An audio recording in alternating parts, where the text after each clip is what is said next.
bonjour à toutes et à tous. Bienvenue pour cette conférence de presse d'avant-match Toulon-Jura. Coach, on va pas pouvoir revenir sur le match de la semaine dernière du coup, mais comment vous avez accueilli la nouvelle de ce match reporté, un nouveau match reporté, et comment ça a un petit peu chamboulé, j'imagine, la fin de semaine de l'équipe? Bonjour à tous déjà. Deux cas de figure, hein. soit ils étaient bons à prendre à ce moment-là. D'accord, je sais qu'ils avaient des blessés suspendus. Ils venaient de jouer en Coupe de France, avec une élimination en Coupe de France, voilà, sur un terrain gelé. Ou alors, soit on se dit que ça nous a permis d'accueillir les nouveaux joueurs, de travailler avec tout le monde. Voilà. Après, non, moi je relativise vite. Voilà. Le match a été annulé. On va passer au prochain match. Ça veut aussi dire que ces week-ends qui avaient été prévus de repos, je pense à celui où il y aura Cannes et celui où il y aura Le Puy, c'est quelque chose que vous anticipez aussi avec notamment les préparateurs physiques, j'imagine? Ouais, on s'est bien entraîné, on s'est entraîné même samedi matin pour compenser le match. On a fait une bonne séance. Après, ça nous a permis à nous, tout le staff, d'aller voir les matchs. Moi, je suis allé voir Marignan de Istres, le prépa est allé voir hier Angoulême, et Gis, qui est un peu plus loin, il est allé voir Jura contre Bergerac. Voilà. Donc on était sur tous les terrains, on a vu tous les matchs. Voilà. Justement, qu'est-ce qu'on peut en dire de cette équipe de Jura? Eux seront bien présents samedi à Bourg-Rencontre. Déjà, qu'est-ce que vous pouvez nous en dire? À quel match vous vous attendez contre Jura Sud? Jura, c'est une équipe joueuse, 4-3-3, avec toujours des bons joueurs. Le coach bosse beaucoup, c'est un bon coach, il a des idées. C'est une équipe qui vient avec des idées ou peut-être même des certitudes. Bon, après, ils ont perdu quelques joueurs très intéressants comme Gourville, Emroivili. Je sais qu'ils ont perdu même, je crois qu'ils ont perdu le gardien et un autre joueur, l'attaquant. Donc ils ont perdu du monde, mais je ne m'inquiète pas pour eux. C'est une région où ils recrutent bien. Voilà. Donc c'est une équipe qui figure dans le championnat national 2 depuis X années. C'est expérimenté. Voilà, c'est une bonne équipe de la poule. Ça vous étonne, ils sont un peu plus en difficulté cette saison-là, notamment ces dernières semaines, sont un peu moins hauts que ce qu'on a l'habitude de les voir. Et déjà, est-ce que vous attendez à ce que justement ils viennent essayer de grappiller un peu des points aussi à Bourg-Rencontre pour rattraper peut-être ceux qu'ils ont perdus? Ça, c'est une possibilité de rattraper. Bon, j'espère qu'ils rattraperont ailleurs. Mais non, le championnat n'est pas terminé. Je pense qu'ils sont dans la même configuration que nous. Ils ont reconstitué, même s'il y a quelques anciens là-bas qu'on connaît bien, ils ont reconstitué l'effectif. Parce que chaque année, ils perdent beaucoup de joueurs. Donc ils sont en construction permanente. Maintenant, je pense qu'ils figureront dans les 5-6 premiers de la poule. C'est une bonne équipe. Après, Jura, c'est une équipe qui est armée pour la Nationale 2. Donc si tu n'arrives pas dans les 6 premiers, c'est une équipe qui théoriquement est bâtie pour se maintenir au moins. Est-ce qu'on peut parler du match aller? Alors, malheureusement, ça c'est un peu de ma faute, il n'avait pas pu être diffusé pour différentes raisons, mais pour ceux qui avaient pu, comme nous, avoir la chance de le voir, c'est peut-être l'un des matchs les plus aboutis de la saison du Sporting. Malheureusement, ça n'avait pas donné une victoire, mais quel souvenir vous en gardez, et notamment de cette première mi-temps qui avait été très aboutie? Mais dommage que tu n'as pas pu le diffuser parce que je vais croire au complot, parce que c'est le plus beau match qu'on ait fait cette année, et un match plein de maîtrise, à tous les niveaux. Le seul problème qu'on a eu, c'est qu'on n'est pas revenu avec les 3 points. Ils ont eu une opportunité ou deux, et nous, on a quand même eu beaucoup d'opportunités pour gagner ce match. Mais c'est le match le plus accompli qu'on ait fait de toute la saison. C'est dommage que tu ne l'aies pas filmé. Voilà. Mais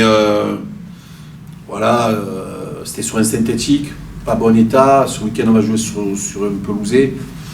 Voilà, comme on bosse, on sort de l'entraînement, on bosse bien, on espère qu'on va progresser et qu'on va confirmer tout ce que je vois et tout ce que j'espère. Younes, tu partages l'avis du coach sur ce match aller, tu étais là également évidemment, et sur cet adversaire de Jura qui est quand même un très bon adversaire de cette poule de National 2. Ouais, on sait que Jura ils ont l'habitude de ce championnat. Ça fait des années qu'ils jouent les premiers rôles, on va dire. Après cette année, ils sont peut-être un peu moins bien. beaucoup de renouveau, mais ça reste une valeur sûre de la poule. Et pour le match aller, ouais, c'est vrai que c'était un match où on l'a maîtrisé. Le coach l'a dit, malheureusement on n'a pas pris les 3 points, donc on va essayer de prendre ce week-end, on va tout faire en tout cas. Coach Younes, alors j'ai pas précisément la stat, mais quasiment sûr que c'est l'un des joueurs que vous utilisez le plus depuis le début de la saison, un des joueurs qui joue le plus. Que vous pouvez nous parler de lui et de son apport justement? Pourquoi est-ce que c'est, j'imagine, un des noms que vous couchez en premier sur une compo? Bon, parce que je pense que c'est un joueur important de l'effectif. Il est ambitieux.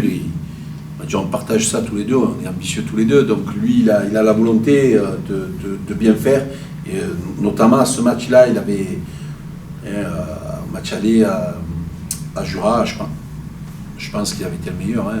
Il a fait une masterclass là-bas. Et c'est sûr qu'il y avait beaucoup de joueurs qui étaient bons. Et là-bas, il a été bien au-dessus.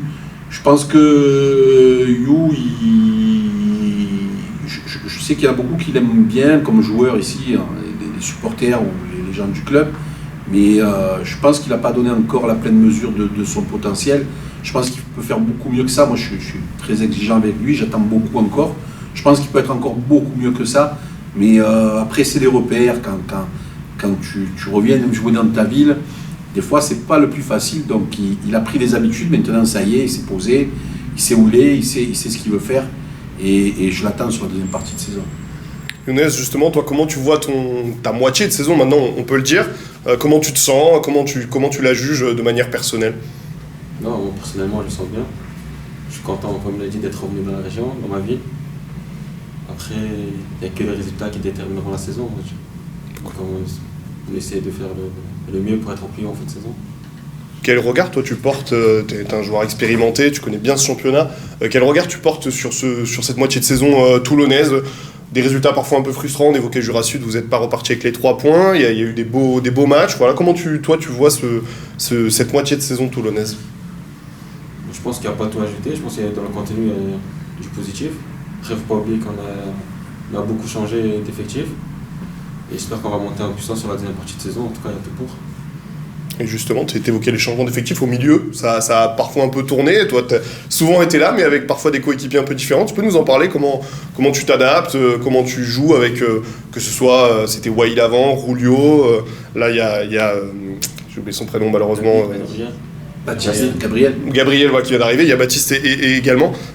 Voilà, comment tu vois un peu tes coéquipiers au milieu de terrain, comment tu t'adaptes avec eux? Après, je sais pas, on s'entraîne toute la saison ensemble, donc ça va. Il y a l'âge des joueurs pour la plupart, j'avais joué avec eux. Baptiste, j'étais avec Marignan. Rulio, on s'est affronté plein de fois où on jouait en dehors du foot ensemble. Ça veut dire ça s'est fait naturellement. Et comme on s'entraîne toute la saison ensemble, aux entraînements on change, c'est pas les mêmes paires à chaque fois. Donc j'ai des repères tactiquement pour match. Tu as aussi un peu joué en défense par moment. Comment tu te vois par rapport à ça? C'est quelque chose que tu apprécies ou c'est bien pour dépanner? Je pense que c'est bien pour dépanner, après je vais faire au milieu. Après le coach il me met au milieu. S'il y a besoin que je sois en défense, je serai en défense. Ça fait partie des solutions que vous avez dans votre manche. Après, bon, je sais que je l'ai mis piston, mais pour moi, je l'ai mis là, c'est que je sais qu'il peut jouer. Il y a une année, je l'ai fait jouer stopper même. Donc on était embêté, stopper droit, je crois, premier match de championnat, c'était avec Marignan. Mais je l'ai souvent utilisé de partout, même avant-centre, couloir droit, milieu, latéral droit. Et une fois pour dépanner, on joue à 3, je l'ai mis axial droit. Après, je pense que les joueurs intelligents, ils sont capables de s'adapter au poste. Et à un moment donné, quand il y a des besoins, des impératifs ou des urgences, eh ben voilà. Mais après, c'est un joueur, ouais, sa vraie place, c'est au milieu de terrain, bien sûr. Mais il peut jouer aussi de nombreuses places. C'est un couteau suisse un peu. Oui, après, il y a des joueurs qui ont un seul registre, lui il en a plusieurs. Il est capable d'avoir le volume et de distiller des bons ballons, mais il est capable aussi de percuter sur un côté. Défensivement, il est capable de... Sur un match, je pense cette année, ça lui est arrivé de jouer arrière droit, je crois, hein, pour dépanner. Donc il est capable de plusieurs choses. Et après, il a cette discipline défensive qui fait qu'il peut dépanner de partout. Maintenant, c'est bien d'avoir ce profil de joueur. Si à un moment donné, tu es amené à faire un changement et que sur le banc, tu n'as pas le registre dont tu as besoin sur le terrain, lui, il est capable de compenser comme ça. Voilà. Une des choses aussi qui a pu peut-être surprendre ceux qui te connaissaient moins, c'est ta qualité sur coup de pied arrêté, notamment sur coup franc. Tu peux nous en parler? C'est quelque chose que tu travailles? Comment ça se passe? Non, franchement, on ne travaille pas forcément. Et comme par hasard, la veille du match ailleurs, on tape un peu des coups francs, chacun un tour de rôle et c'est moi qu'on a mis le plus. Et le lendemain, comme par hasard, il y a eu le match. Et j'ai eu l'opportunité de frapper, c'est rentré. C'est pas trop dur avec. Il y a quand même pas mal d'attaquants. En général, c'est plutôt eux qui ont l'habitude de frapper les coups francs, de s'imposer au milieu des attaquants, de leur demander le ballon pour tenter un peu sa chance. Non, je pense pas, parce qu'après, c'est coups de pied arrêté, c'est des gestes techniques, on va dire. On peut même, un défenseur peut avoir un bon pied pour tirer le coup franc. Donc là, il n'y a pas de problème sur ça. C'est toi le tireur attitré désormais ou pas ça peut changer? Mais comme il te l'a dit, la veille, il avait très bien tiré. Et bon, après, quand tu privilégies la forme, moi j'ai privilégié la forme, donc je l'ai mis sur le tableau en tireur numéro 1. Mais là, il y est toujours. Il y a quand même de bons tireurs. Rachid Alioui, une belle patte. Hein, voilà. Donc il n'y a pas que Rachid, il y en a d'autres. Mais on attend le deuxième coup franc. C'était pas passé loin, je sais plus contre qui c'était ici. Ici, c'était pas passé loin. Sur le groupe, coach, il y a eu donc une semaine sans match. Est-ce que ça vous a permis de régénérer un peu les organismes et de récupérer des joueurs?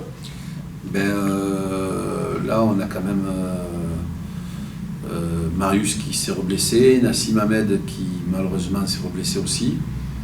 Ça fait 2. Nomena est revenu, mais il s'est fait mal à l'entraînement. Donc c'est quand même 3 bons joueurs, donc on ne les a pas. Maintenant, on a recruté les joueurs que tu sais, Jawai, Gabi. Et là, c'est pas impossible qu'on recrute encore avant la trêve un joueur ou deux, c'est pas impossible. Voilà. Comment on gère ça? Vous aviez globalement plutôt été épargné, on va dire, été-automne. Là, sur l'hiver, ça a été un peu plus difficile. Il y a eu pas mal de petits pépins physiques. Est-ce que moralement, vous sentez que ça peut mettre un petit coup de morale au groupe? Comment vous arrivez à gérer ça? Même vous, personnellement, comment vous gérez ça? C'est mieux d'avoir toutes tes forces quand tu as un championnat aussi homogène et engagé. Maintenant, voilà, le malheur des uns fait le bonheur des autres. Voilà, donc il y a des joueurs qui en conséquence des blessures de certains, ont pu avoir le temps de jeu et aujourd'hui s'affirment dans l'équipe. Mais après, ça fait c'est les aléas d'un championnat, on a l'habitude. Après, moi j'aime bien fonctionner avec beaucoup de joueurs. Il y a des coachs que non, ils préfèrent avoir 20 joueurs. Voilà. Moi j'aime bien avoir 25 joueurs. Après, il y a plein de jeunes du club dont on ne parle pas et qui serait bien qu'on invite pour les prochaines fois. Comme Evan Gafour, c'est des 2006 qui s'entraînent avec nous et qui sont des bons joueurs, qui font des bonnes prestations en réserve et que j'espère qu'ils pointeront leur bout de leur nez en N2 cette année. Mais il n'est pas loin. On aura l'occasion d'en reparler, mais comment on est dans un championnat ultra serré avec parfois des joueurs qui ont beaucoup d'expérience en face? Comment on lance un 2006 comme ça dans le bain? Est-ce qu'on le prépare? Est-ce qu'on choisit un match peut-être réputé un peu plus facile? Ou est-ce que non, on ne réfléchit pas spécialement à ça? Puisque tu me poses la question, il y a un match où j'ai voulu le faire démarrer, mais bon, ça ne s'est pas fait. Mais si tu analyses bien les joueurs qu'on a, Lucas Laudet qui a joué en fois, c'est en 2004, Marius c'est en 2004. Donc moi j'aime bien faire jouer les jeunes. Bon, après, s'ils le méritent bien sûr, s'ils ont la volonté d'écouter, de travailler, bien sûr, avec grand plaisir. Maintenant, je pense que quand les joueurs sont prêts, il faut les faire jouer. Voilà. Après, il y a des paramètres, l'adversité, la concurrence, la gestion des émotions, etc. C'est important. Après, il faut qu'un joueur il passe un cap. Voilà. Mais pour les jeunes joueurs qu'on a, qui s'entraînent avec nous, je pense qu'ils sont en capacité de pouvoir le faire cette année. Je leur souhaite. Voilà. Merci beaucoup, messieurs.